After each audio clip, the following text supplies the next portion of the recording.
Hi everybody, my name is Demon Arisen and welcome to episode 2 of How to Make Great Test Chambers. This episode is going to be a little bit strange because I've decided that every other episode of this series is going to be unedited so that I can produce more content more quickly for you guys while still having high quality edited videos every other episode. Because if I did a fully edited episode every single episode, then my channel would be pretty much dead because I'd never upload anything. So every other episode of this series is going to be unedited so that I can get content out quicker and more efficiently. Because I do have a life and edited videos take a lot of time, especially because I'm not a video editing expert or anything. I've never really made proper edited videos before, so this is the first for me. But anyway, today we're going to be playing through my newest map, Convey, and we're going to be seeing what makes it a good map, because I feel like giving an example of what a good map is a good idea for this series. I didn't actually expect this map to be very good when when I published it. I just thought, oh yeah, that'll do, it'll be alright, people will get, say, oh, it's okay. But actually, everyone loved it, and everyone said, oh my god, best chamber ever! Like, 11 out of 10, and stuff, so that was surprising. Seriously, that was really shocking. I did not expect that, because I thought this chamber was just okay, but everyone seemed to love it. So that's a bit strange, and I've spent some time analysing it, and I think I've worked out what makes it good, and what makes people enjoy it. So yeah, that's interesting. Sometimes when I set out to make a brilliant chamber that everyone will love, people think it's just sort of okay, but sometimes when I set out to make a chamber that I think is just okay, people love it. Okay, so the first thing that you'll see when you enter the chamber is you'll see these two portable surfaces, that cube dropper, but most importantly, you can see the exit and how you open the exit when you first come into the chamber. So the first thing that will catch your eye when you come into the chamber is the exit. Now that's really useful, and it's a really good idea to have the exit visible from the very start and how you open it. Because if the player has no clear goal, then they won't want to play your chamber. They'll just get frustrated if they don't know where they're going and where everything is leading, and they'll just play someone else's map instead.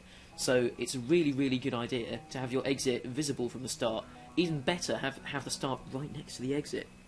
That's really good, because then the player sees a clear goal and they have to work backwards to get back here. Alright, so I'm going to complete the chamber. Hopefully I haven't forgotten how to solve my own chamber. That would be quite bad.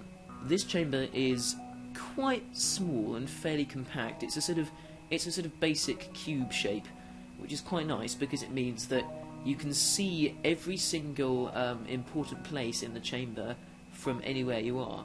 So from over here, I can see the funnel, I can see that portable surface, I can see that portable surface, I can see into the exit and how you open it, I can see these two cube droppers, and I can see the laser.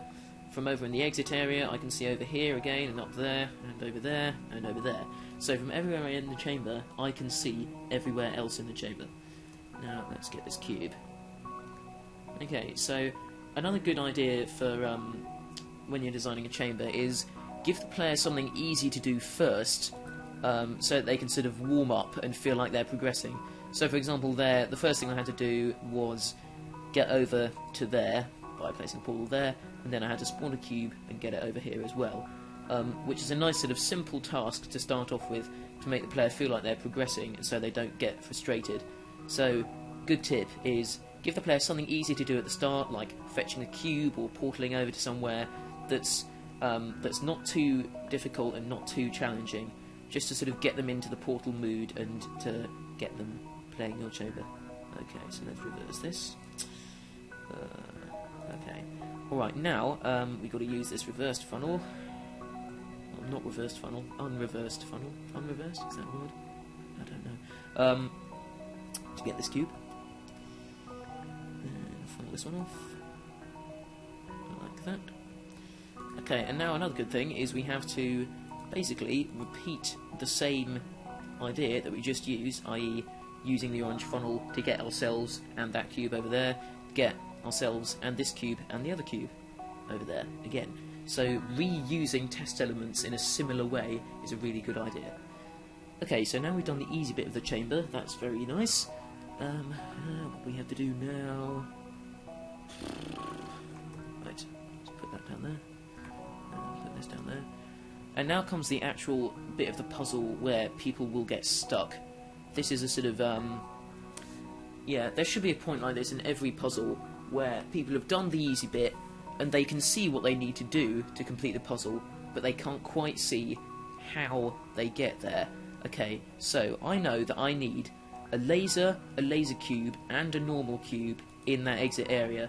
It should be simple, but I don't quite know how to get there. I've got all the necessary ingredients for the puzzle, if you like, over here.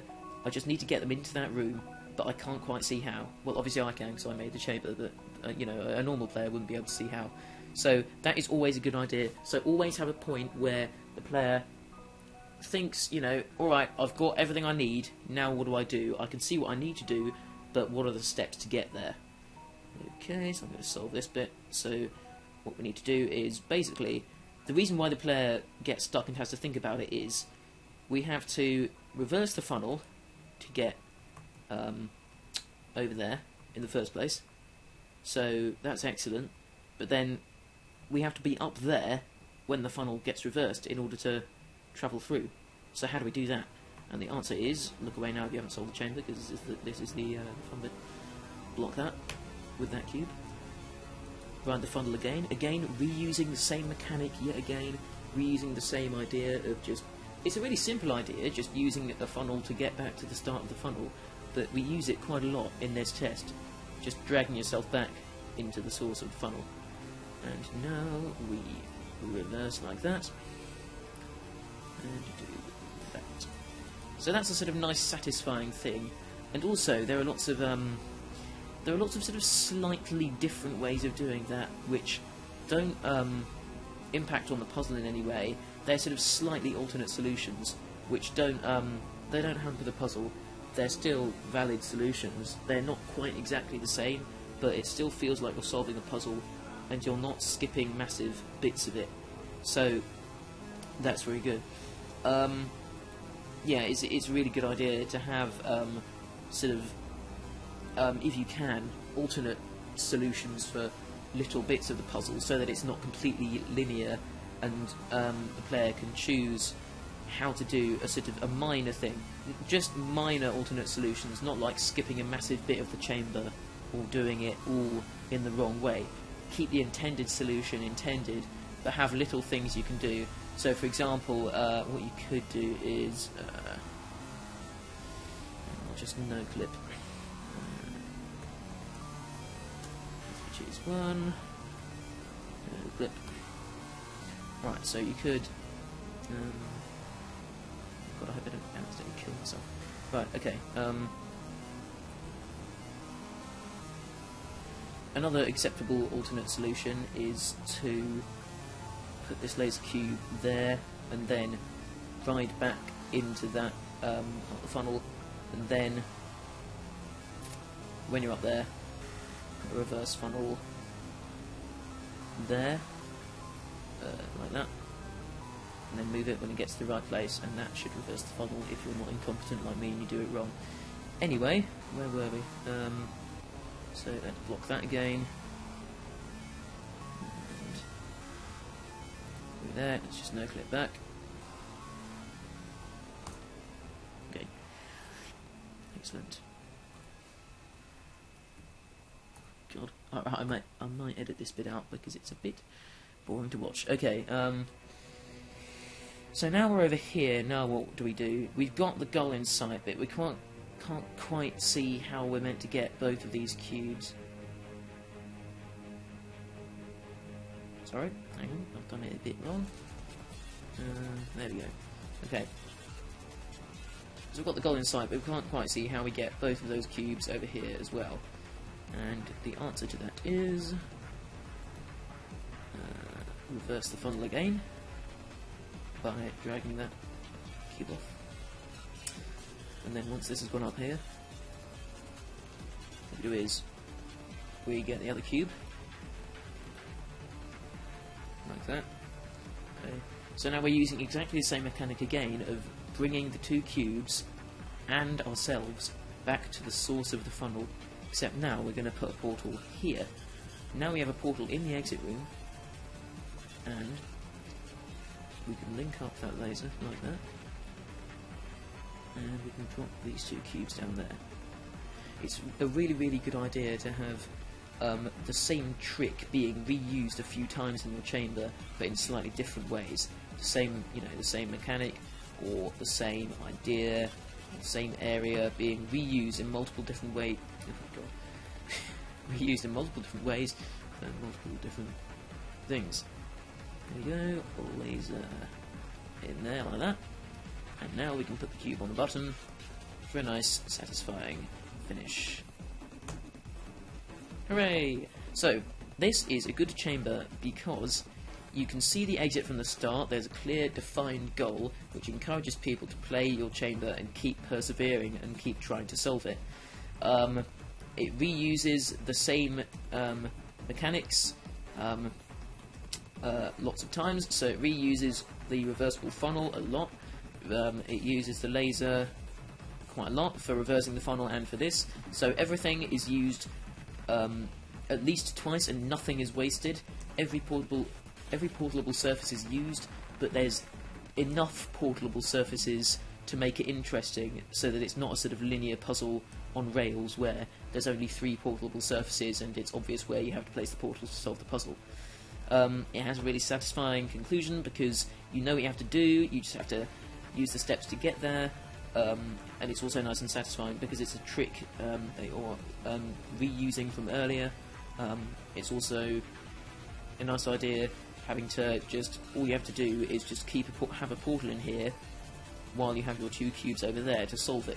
It's not a ridiculously complicated end move, it's just that the steps to get there are a little bit sort of interesting and tricksy. And it's not even a very hard chamber. Chambers don't have to be hard to be good. They don't have to be difficult to be well made. This is good. It's not particularly hard. It's not, ridiculously challenging. It's fairly challenging. It's probably harder than most of the puzzles in the Portal 2 campaign, as far as I'm aware. And it's quite tricky, but if you're a Portal veteran, if you've solved thousands and thousands of test chambers, then it should be easy for you, but it's still fun, and that's the most important thing. It has to be fun. And there's room for error as well. There's cube respawn buttons in case you screw up. You can always get back to the starting area. You can't get trapped. The most important thing is that it's a lot of fun because it's very satisfying. Everything is used at least twice. It's reusing the same tricks again, and it's reusing stuff that you learnt earlier, but in a slightly different way. It's a very satisfying puzzle, and it's come to be one of my favourites that I've made, if I do say so myself.